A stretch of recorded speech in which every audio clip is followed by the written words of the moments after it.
জীবনের অনেকটা পথ পেরিয়ে এসেছি। তোমাদের অফুরন্ত স্নেহ ভালোবাসায় ঋণী আমি। বাকি পথটা এবার একাই হাঁটতে হবে। অনেকটা স্বার্থপরের মতো কথাটা মনে হলেও এটাই বাস্তব।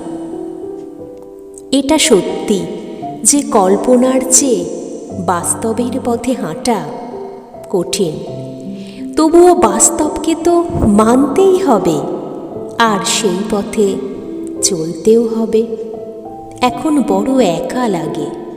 কিছু অব্যক্ত ভাষা যা আমার অন্তর্মূলে গেঁথে আছে, যে ভাষা ব্যক্ত করার মতো কোনো শব্দ নেই আমার অভিধানে।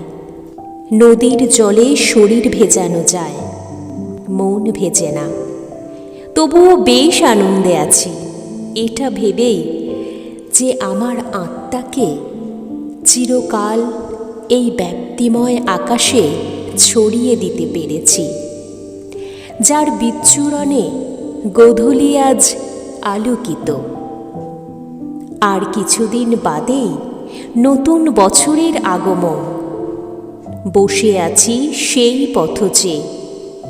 আমি আবার ফিরে আসি যেন এই পথ বেয়ে, যেই পথে আমি নিজেকে খুঁজে পাই হিমেল প্রভাতের ঘাসের ডগায় একটি শিশির বিন্দু হয়ে, যার পরশে মুছে যায় সব দুঃখ, কষ্ট, বেদনা, মুছে যায় যত ক্লান্তি।